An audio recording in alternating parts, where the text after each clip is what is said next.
देखो, आज की इस क्लास में हम आप लोगों को बताने वाले हैं 2026 का सामाजिक विज्ञान का एक पेपर। और यहाँ पर मैं एक वायरल पेपर लेकर के आ गया हूँ जो कि मेरा 2026 का सामाजिक विज्ञान का वायरल पेपर है। ये जो पेपर है आप लोगों के लिए सबसे ज़्यादा महत्वपूर्ण होने वाला है। जितने भी बच्चों का 20 फरवरी को सामाजिक विज्ञान का पेपर है तो उन सभी के सभी प्यारे बच्चों के लिए हम लेकर के आ गए हैं सामाजिक विज्ञान का एक वायरल पेपर। देखो, हमारा कोड है 836 जीके का हमारा कोड है। पेपर देने जाना, अपना कोड देख लेना क्या ये 836 जीके का पेपर है। तो आप लोगों का जो देखो पेपर है 20 फरवरी का पेपर है और मैं इस पेपर को पूरा का पूरा सॉल्व भी कराऊंगा। तो आप लोग इस पेपर को पूरा का पूरा तैयार भी कर लेना है ना। पूरा पेपर तैयार कर लेना, यहाँ पर अपना अनुक्रमांक लिखना है, यहाँ पर अपना नाम लिख देना है। पूरा का पूरा पेपर मैं सॉल्व कराऊंगा। और आज की इस क्लास में आप लोगों का 70 में 70 नंबर का जो पूर्णांक है, पूर्णांक भी आप लोगों का पक्का हो जाएगा। मतलब 70 नंबर भी आप लोगों का आज की इस क्लास में पक्का होने वाला है। तो चलो मैं यहाँ से स्टार्ट करता हूँ। पूरा पेपर मैं यहाँ पर आप लोगों को सॉल्यूशन भी कराऊंगा और एक एक प्रश्न का उत्तर बताऊंगा। किसी भी प्रश्न को नहीं छोड़ने वाला हूँ। समय हमारा दिया, समय 3 घंटे 15 मिनट का हमारा समय भी दिया है। तो चलो मैं स्टार्ट करता हूँ पेपर को। सबसे पहले अगर हम यहाँ पर बात करें तो यहाँ पर हमारा निर्देश दिया है, नोट दिया है कि प्रारंभ के 15 मिनट परीक्षार्थियों को प्रश्न पत्र पढ़ने के लिए निर्धारित है। मतलब कि जो शुरुआती के जो 15 मिनट होंगे वो सबसे पहले आप लोगों को पेपर को पढ़ने के लिए दिए जाएंगे। मतलब कि शुरुआती के 15 मिनट सबसे पहले आप लोगों को प्रश्न पत्र को पढ़ना पड़ेगा। फिर इसके बाद हमारे निर्देश नंबर 1 दिया है कि सभी प्रश्नों का करना अनिवार्य है। निर्देश नंबर 2 दिया है कि यह प्रश्न पत्र 2 खंडों, खंड आ तथा खंड भा में विभाजित होने वाला है। निर्देश नंबर 3 दिया है कि खंड आ में 1 अंक के 20 बहुविकल्पी प्रश्न हैं जिनका उत्तर हमको OMR शीट पर देना है। और निर्देश नंबर 4 कह रहा है कि OMR शीट पर उत्तर अंकित करने के पश्चात उसको काटना नहीं है। OMR शीट जो को बिल्कुल भी हमें काटना नहीं है। उस पर जैसे ही हम OMR शीट पर हमको उत्तर जैसे हमारा अंकित हो जाए उसको काटना नहीं है। इरेजर अथवा व्हाइटनर का प्रयोग नहीं करना है। इन सब का प्रयोग नहीं करना है, वरना आप लोगों का नंबर भी कट सकता है ना। तो इनका प्रयोग नहीं करना है। अब देखो यहाँ से मैं आप लोगों का पेपर स्टार्ट करता हूँ। पूरा का पूरा पेपर मेरे बच्चों मैं सॉल्व कराऊंगा क्योंकि आप लोगों का ये 20 फरवरी का वायरल पेपर है। 20 फरवरी को छपने वाला वायरल पेपर है ना। पूरा पेपर तैयार कर लेना। अब देखो ये प्रश्न जो है एक एक नंबर वाले प्रश्न पूछे गए। पहला देखो मेरा प्रश्न है कि भारत छोड़ो आंदोलन किसने प्रारंभ किया था। प्रश्न नंबर 1 कह रहा है कि ये हमारा खंड आ जिसमें लिखा है बहुविकल्पी प्रश्न, यहाँ पर लिखा है कि भारत छोड़ो आंदोलन किसने प्रारंभ किया था। तो इसका राइट आंसर हो जाएगा महात्मा गांधी जी ने प्रारंभ किया था, है ना। तो इसका हमारा राइट आंसर हो जाएगा ऑप्शन नंबर डी, मेरा पूरा क्लियर ऑप्शन हो जाएगा। अब बात करते हैं प्रश्न नंबर 2 के बारे में कि महात्मा गांधी अफ्रीका से वापस कब लौटे थे। जो महात्मा गांधी जो थे वो अफ्रीका से वापस कब लौटे थे। तो ऑप्शन नंबर ए दिया वर्ष 1918 में लौटे, कि 1916 में लौटे, कि 1915 में लौटे, कि 1920 में लौटे। ये हमारे 4 ऑप्शन है। लेकिन जो महात्मा गांधी जो थे वो 1915 में दक्षिण अफ्रीका से वापस लौटे थे। तो हमारा ऑप्शन नंबर सी जो है मेरा, यानी कि ऑप्शन नंबर सी यानी कि 1915 हमारा राइट आंसर हो जाएगा। चलो फिर मैं आगे बात करता हूँ। प्रश्न नंबर जो मेरा अगला है, प्रश्न नंबर 3 देखो यहाँ पर कह रहा है कि गांधी जी ने, प्रश्न नंबर 3 कह रहा है कि गांधी जी ने नमक सत्याग्रह कहाँ प्रारंभ किया था। ये भी हमारा पेपर में एक ही नंबर का प्रश्न आने वाला है। देखो ये हमारा तीसरा प्रश्न है कि महात्मा गांधी जी ने नमक सत्याग्रह कहाँ पर प्रारंभ किया था। ऑप्शन नंबर ए दिया है पोरबंदर में, बी ऑप्शन दिया है दांडी, सी ऑप्शन दिया है वर्धा और फिर इसके बाद हमारा डी ऑप्शन दिया है चंपारण। ये हमारे 4 ऑप्शन। लेकिन गांधी जी ने नमक सत्याग्रह आंदोलन कहाँ प्रारंभ किया था। तो इसका हमारा राइट आंसर हो जाएगा जो हमारा ऑप्शन नंबर बी जो दिया है दांडी, यानी कि दांडी हमारा राइट आंसर हो जाएगा। चलो फिर मैं बात करता हूँ आगे। देखो यहाँ पर लिखा है प्रश्न नंबर 4। प्रश्न नंबर 4 को लाते हैं कि किस प्रेस को प्रिंटिंग प्रेस का आदर्श माना जाता है। किस प्रेस को प्रिंटिंग प्रेस का आदर्श माना जाता है। एक एक नंबर वाले देखो प्रश्न है, किस प्रेस को हम प्रिंटिंग प्रेस मानते हैं, जो कि तो इसका देखो प्रश्न नंबर 4 का जो राइट आंसर हो जाएगा जैतून प्रेस। जैतून प्रेस को हम प्रिंटिंग प्रेस मानते हैं। अच्छा प्रश्न नंबर 5 देखो हमसे कह रहा है कि गुलामगिरी का लेखक कौन था। ये भी एक नंबर का ही पेपर में देखो आने वाले हैं। जितने सभी के सभी प्रश्नों का जो अंकित जो अंक है, जो प्रश्न जितने अंक का है उसका आगे 1 लिख दिया गया है। तो इसका राइट आंसर हो जाएगा ज्योतिबा फूले, यानी कि ऑप्शन बस सी मेरा सही हो जाएगा। चलो फिर आगे बात करता हूँ प्रश्न नंबर 6 के बारे में कि भारत की सर्वाधिक उपजाऊ मृदा कौन सी है। भारत की सर्वाधिक उपजाऊ मृदा कौन सी है। तो जलोढ़ मृदा दिया option number A, option number B दिया है लाल मृदा, ऑप्शन नंबर सी दिया है लेटेराइट मृदा और ऑप्शन नंबर डी दिया है पर्वतीय मृदा। लेकिन इसका हमारा राइट आंसर हो जाएगा जलोढ़ मृदा हमारा, यानी कि ऑप्शन नंबर ए मेरा सही हो जाएगा जलोढ़ मृदा। तो भारत की सर्वाधिक उपजाऊ मृदा कौन सी है? जलोढ़ मृदा हो जाएगी। चलो आगे देखो, फिर बात करते हैं प्रश्न नंबर 7 के बारे में। प्रश्न नंबर 7 कह रहा है कि निम्नलिखित में से किसकी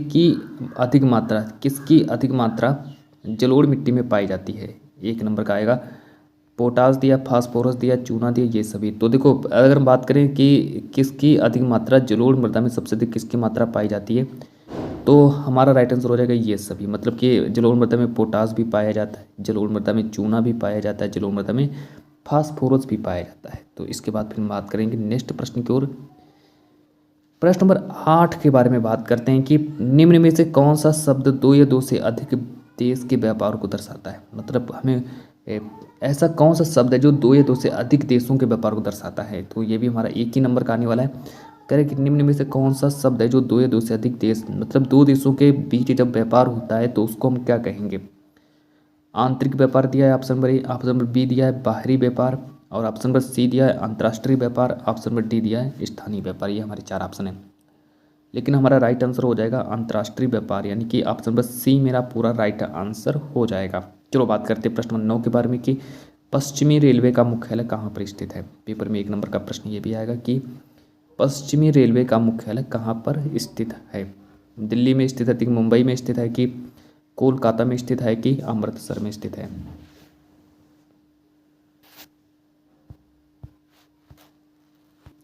तो चलो देखो प्रश्न नंबर 8 का जो मेरा राइट आंसर हो जाएगा अंतर्राष्ट्रीय व्यापार, यानी कि ऑप्शन नंबर सी जो है मेरा पूरा सही हो जाएगा। इसके बाद फिर हम बात करते हैं प्रश्न नंबर 9 के बारे में कि पश्चिमी रेलवे का मुख्यालय कहाँ पर स्थित है। एक नंबर वाले प्रश्न है कि पश्चिमी रेलवे का मुख्यालय कहाँ पर स्थित है, तो इसका राइट आंसर हो जाएगा ऑप्शन नंबर सी जो है पूरा सही हो जाएगा। पूरा का पूरा पेपर तैयार कर लो, और ये जो पेपर है आप लोगों का रियल पेपर है, 100% मेरे बच्चों एकदम आप लोगों को 70 में 70 नंबर यहीं से ही आ जाएंगे। पूरा पेपर तैयार कर लो। देखो एक नंबर वाले प्रश्न है सारे के सारे, है ना। अब देखो यहाँ पर प्रश्न नंबर 10 दिया है कि निम्नलिखित में से कौन सा संचार का माध्यम है? मतलब संचार का माध्यम कौन सा हो जाएगा? तो संचार का माध्यम कौन सा, निम्नलिखित में से संचार का माध्यम कौन सा है? वायु सेवा है कि रेल सेवा है कि दूरदर्शन है कि जल सेवा है? ये हमारे 4 ऑप्शन है। लेकिन हमसे पूछा गया कि निम्नलिखित में संचार का माध्यम कौन सा है? 1 नंबर का आएगा। इसका राइट आंसर हो जाएगा ऑप्शन नंबर सी जो है पूरा सही हो जाएगा। प्रश्न नंबर 11 कह रहा है कि लोकतंत्र में संपूर्ण राजनीतिक शक्ति का मूल स्रोत होता है। जो लोकतंत्र जो होता है, लोकतंत्र में जो राजनीतिक शक्ति का मूल स्रोत क्या होता है, ये हमसे पूछा गया। तो 1 नंबर का पेपर में ये भी प्रश्न आने वाला है। तो देखो इसका ये जो प्रश्न है 1 नंबर का आएगा, तो प्रश्न नंबर 11 का जो राइट आंसर है जनता जो है ऑप्शन नंबर ए, मतलब कि जनता इसका राइट आंसर हो जाएगा। चलो आगे फिर बात करते हैं प्रश्न नंबर जो मेरा 12 है। प्रश्न नंबर 12 करें कि निम्नलिखित में से कौन सा बहुसंख्यक वर्ग है? बहुसंख्यक वर्ग कौन सा है? तो 1 नंबर का पेपर में ये भी प्रश्न आने वाला है। ऑप्शन नंबर ए दिया तमिल, ईसाई, सिंहली, मुस्लिम। ये हमारे 4 ऑप्शन है, लेकिन राइट आंसर हो जाएगा सिंहली जो है। ऑप्शन नंबर बी जो है इसका राइट आंसर हो जाएगा, सिंहली सही हो जाएगा। देखो ये भी प्रश्न 1 ही नंबर का है और ये भी प्रश्न 1 ही नंबर का आएगा। प्रश्न नंबर 13 कह रहा है कि निम्नलिखित में से भारत में जो भारतीय संविधान जो है, लिखित संविधान भारत में कब लागू हुआ था? 15 अगस्त दिया है, 10 दिसंबर दिया है, 14 अगस्त दिया, 15 जनवरी, लेकिन 26 जनवरी। तो प्रश्न नंबर जो मेरा 13 करें लिखित संविधान भारत में कब लागू हुआ, तो 26 जनवरी को लागू हुआ था। ऑप्शन नंबर डी मेरा सही हो जाएगा। चलो फिर मैं आगे बात करता हूँ। प्रश्न मेरा अगला है। प्रश्न नंबर 14 करें कि देश के लिए कानून बनाने में किसकी भूमिका प्राथमिक व महत्वपूर्ण होती है? मतलब अगर हम देश के लिए कानून बनाते हैं तो उसके लिए किसकी भूमिका प्राथमिक और महत्वपूर्ण होती है? तो किसकी भूमिका प्राथमिक और महत्वपूर्ण होती है? 1 नंबर का देखो प्रश्न आएगा, है ना। तो इसमें देखो संसद है option number A, B option है प्रधानमंत्री कार्यालय, सी ऑप्शन है राजनीतिक दल, डी ऑप्शन है ये सभी। तो प्रश्न नंबर 14 का जो राइट आंसर है राजनीतिक दल, यानी कि ऑप्शन नंबर सी जो है पूरा सही हो जाएगा। इसके बाद फिर हम आप लोगों को ले चलते हैं प्रश्न नंबर 15 की ओर। प्रश्न नंबर 15 देखो हमसे कह रहा है कि भारत का अधिकांश विदेशी व्यापार किससे होता है? प्रश्न नंबर 15 कि जो भारत का जो विदेशी व्यापार जो होता है, आप लोगों ने अक्सर देखा भी होगा कि विदेशी व्यापार जो होता है भारत में वो सबसे ज़्यादा कहाँ से होता है? भारत में जो विदेशी व्यापार जो होता है वो भारत में सबसे ज़्यादा कहाँ से होता है? सड़क मार्ग से होता है कि समुद्री मार्ग से होता है कि रेल मार्ग से होता है कि वायु मार्ग से होता है? ये हमारे 4 ऑप्शन है। पेपर में 1 नंबर का प्रश्न आएगा, तो राइट आंसर हो जाएगा समुद्री मार्ग से होता है। चलो फिर आगे ले चलते हैं आप लोगों को प्रश्न नंबर 16 की ओर। प्रश्न नंबर 16 कह रहे कि मानव विकास रिपोर्ट किसके द्वारा प्रकाशित की जाती है? जो मानव विकास रिपोर्ट जो है किसके द्वारा मतलब प्रकाशित की जाती है? एक एक नंबर वाले सारे के सारे प्रश्न है ना। तो मानव विकास रिपोर्ट जो है किसके द्वारा प्रकाशित की जाती है? ऑप्शन नंबर ए दिया विश्व बैंक द्वारा, ऑप्शन नंबर बी दिया UNEP द्वारा, सी ऑप्शन है UNDP द्वारा, डी ऑप्शन है भारत सरकार द्वारा। तो ये हमारा 4 ऑप्शन हो गया है ना। तो इसका जो राइट आंसर हो जाएगा, जो मानव विकास रिपोर्ट जो है यहाँ पर ये हमारा ऑप्शन नंबर सी जो है मेरा UNDP द्वारा प्रकाशित की जाती है। प्रश्न नंबर 17 देखो कह रहा है कि उपभोक्ता संरक्षण अधिनियम कब लागू किया गया?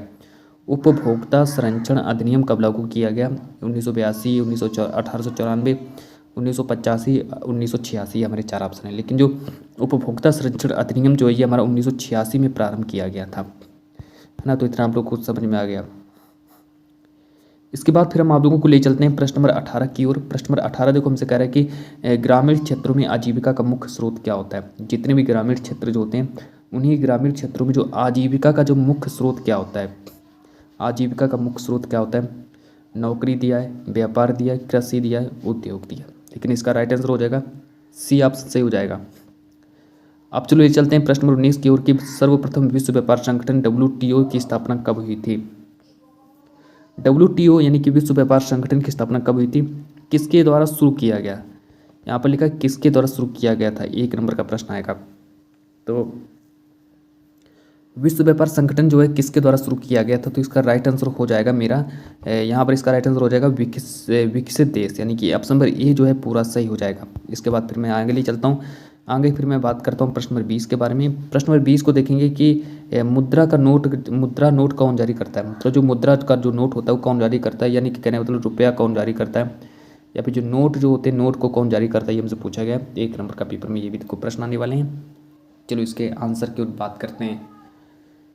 तो इसका राइट आंसर हो जाएगा रिजर्व बैंक। ऑप्शन नंबर ए जो है मेरा सही हो जाएगा। रिजर्व बैंक जो है मुद्रा का नोट जारी करता है। चलो फिर आगे देखो। तो ये आपके देखो 20 प्रश्न हैं, 20 प्रश्न मैंने आप लोगों को बताए, जो कि आप लोगों का 20 फरवरी को पेपर है। तो उन सभी छात्रों के लिए मैंने 20 प्रश्न बता दिए हैं। अब चलो मैं ले चलता हूँ आगे। अब यहाँ से देखो आप लोगों का पूछा जाएगा खंड बा, यहाँ से स्टार्ट होता है खंड बा और वर्णनात्मक प्रश्न, जिसमें हमारे लघु उत्तरीय प्रश्न होंगे। देखो यहाँ पर आप लोगों के लघु उत्तरीय प्रश्न यानी कि पेपर में 4 लघु उत्तरीय प्रश्न पूछे जाएंगे। तो कौन कौन से इस पेपर में 4 लघु उत्तरीय प्रश्न पूछे गए हैं वो 4 लघु उत्तरीय प्रश्न भी देख लो अपने। यहाँ पर लिखा है कि निम्न प्रश्नों का उत्तर प्रत्येक लगभग आप लोगों को 80 शब्दों में देना है। 80 शब्दों में सारे के सारे प्रश्नों का उत्तर आप लोगों को देना पड़ेगा। यहाँ पर पहला प्रश्न है कि वर्ष 1922 में गांधी जी ने असहयोग आंदोलन क्यों स्थगित कर दिया? मतलब कि 1922 की बात है जब गांधी जी ने अपना असहयोग आंदोलन को ही स्थगित कर दिया गया था। क्यों स्थगित किया इसका कारण हमें लिखना है। एक अथवा करके प्रश्न दिया गया है। इन 2 में से एक प्रश्न का उत्तर हमको देना पड़ेगा। 2 प्रश्न 2 में से एक प्रश्न का उत्तर हमको देना पड़ेगा। अब देखो अथवा करके भी दिया गया है कि भारतीय अर्थव्यवस्था पर महामंदी किन्हीं 3 प्रभावों का उल्लेख करूँ। सबसे पहले मैं भारतीय अर्थव्यवस्था पर महामंदी की जो 3 प्रभाव जो हुए थे उनका भी व्याख्या करना है। व्याख्या करने पर आप लोगों को 4 नंबर दिए जाएंगे। इसके बाद फिर हम आगे बात करते हैं प्रश्न 2 के बारे में कि सामुदायिक सरकार एवं गठबंधन सरकार पर संक्षिप्त टिप्पणी लिखो। कि सामुदायिक सरकार क्या होती है, सामुदायिक सरकार किसको कहते हैं, ये हमसे पूछा गया है। और फिर कह रहा है कि उस पर में संक्षिप्त टिप्पणी भी लिखना है। सामुदायिक सरकार पर संक्षिप्त टिप्पणी भी लिखना है। इसके बाद फिर मेरा देखो 4 नंबर का पेपर में आएगा अथवा करके लिखा है। अगर आप लोगों को इसका उत्तर नहीं याद है तो इसका भी उत्तर लिख सकते हो कि संघात्मक शासन व्यवस्था की किन्हीं 2 विशेषताओं का उल्लेख कीजिए। कि शासन व्यवस्था जो मतलब संघात्मक शासन व्यवस्था की किन्हीं 2 विशेषताओं का उल्लेख करना है, ये हमसे कहा गया। चलो फिर आगे देखते हैं। प्रश्न नंबर 3 की ओर बात करते हैं। प्रश्न नंबर 3 देखो यहाँ पर कह रहा है कि विकास से आप क्या समझते हैं? विभिन्न व्यक्ति एवं विभिन्न लक्ष्य कितने पहलुओं को दर्शाता है? अथवा करके लिखा है। 4 नंबर का प्रश्न आएगा कि आर्थिक गतिविधियाँ किसे कहते हैं? आर्थिक गतिविधियों को कितने तरीकों से विभाजित किया जाता है? तो इतना आप लोगों को समझ में आ गया होगा, है ना, कि आर्थिक गतिविधियाँ किसे कहते हैं, आर्थिक गतिविधियों को कितने तरीकों से विभाजित किया जाता है। तो ये हमारा प्रश्न नंबर 3 हमारा कंप्लीट हुआ। प्रश्न नंबर 4 को देखेंगे कि लोकतंत्र के प्रत्यक्ष एवं अप्रत्यक्ष प्रकारों को संक्षेप में प्रस्तुत कीजिए। ये भी 4 ही नंबर का आएगा। अथवा करके लिखा है कि उपभोक्ता संरक्षण अधिनियम 1986 पर संक्षिप्त टिप्पणी लिखो। तो इस तरीके से मैंने आप लोगों को 4 लघु उत्तरीय प्रश्न बताए। चारों के चारों इंपॉर्टेंट प्रश्न थे, सबको आप लोग याद कर लेना। इसके बाद चलो मैं यहाँ से स्टार्ट करता हूँ। आप लोगों का वर्णनात्मक प्रश्न जहाँ से स्टार्ट हो जाता है विस्तृत उत्तरीय प्रश्न। यहाँ पर तो कह रहे हैं कि निम्न प्रश्नों के उत्तर आप लोगों को प्रत्येक लगभग 150 शब्द में सारे के सारे प्रश्नों का उत्तर लिखना पड़ेगा। पहला प्रश्न है कि इटली के एकीकरण में महत्वपूर्ण भूमिका निभाने वाले 3 नेताओं के नाम लिखिए। मतलब कि इटली का एकीकरण में महत्वपूर्ण भूमिका निभाने वाले 3 नेताओं के नाम बताने हैं। 6 नंबर का पेपर में देखो आएगा। आप आपके पेपर में 4 प्रश्न पूछे रहेंगे, चारों के चारों जो प्रश्न होंगे वो 6-6 नंबर वाले प्रश्न होंगे। अथवा करके लिखा है कि इसका उत्तर अगर आप लोगों को नहीं याद है ना, तो 2 में से अगर आप लोगों को एक का उत्तर याद है तो आप लोग एक प्रश्न का उत्तर लिखना पड़ेगा। महात्मा गांधी ने असहयोग आंदोलन कब चलाया था, इसके 2 मुख्य कारण भी बताइए। महात्मा गांधी ने असहयोग आंदोलन कब चलाया, इसके 2 मुख्य कारण भी बताने हैं। चलो मैं बात करता हूँ प्रश्न नंबर 2 के बारे में। प्रश्न नंबर 2 देखो यहाँ पर कह रहे हैं कि भूमि सुधार से आप क्या समझते हैं। प्रश्न नंबर 2 को पढ़ेंगे। प्रश्न नंबर 2 कह रहे हैं कि भूमि सुधार से आप क्या समझते हैं। भूमि सुधार से आप क्या समझते हैं। भारत में भूमि सुधार के उद्देश्य तथा 2 कार्यक्रम बताइए, है ना। मतलब कि भूमि सुधार से आप क्या समझते हैं। फिर हमसे कह रहे हैं कि भारत में भूमि सुधार के उद्देश्य तथा 2 कार्यक्रम भी बताइए। अथवा करके लिखा है 6 नंबर का पेपर में आएगा प्रश्न। यहाँ पर लिखा है कि भारत में पाई जाने वाली मुख्य फसलों पर लेख लिखिए। मतलब एक लेख लिखना है। तो इस तरीके से प्रश्न हमारा 6 नंबर का प्रश्न बन जाता है पेपर में। चलो फिर आगे बात करते हैं प्रश्न नंबर 3 के बारे में।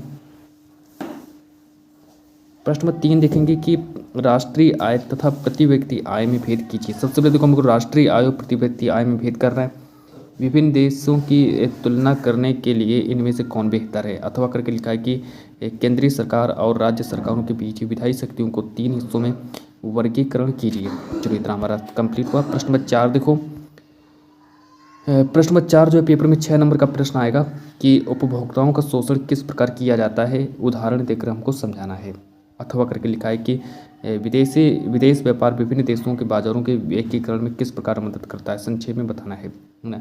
तो ये देखो मैंने आप लोगों को 6 नंबर वाले 4 प्रश्न भी बता दिए हैं। तो इतना आप लोगों को समझ में आ गया होगा। अब चलो मैं ले चलता हूँ आगे आप लोगों को यहाँ से मानचित्र संबंधी प्रश्न।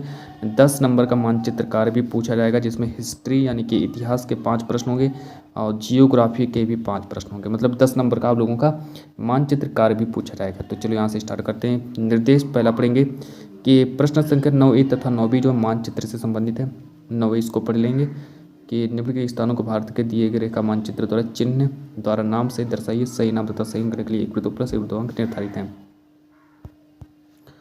तो ये जो हमारे 5 प्रश्न जो हैं ये हमारे हिस्ट्री यानी कि इतिहास से संबंधित प्रश्न हैं। जलियांवाला बाग हत्याकांड किस स्थान पर हुआ था।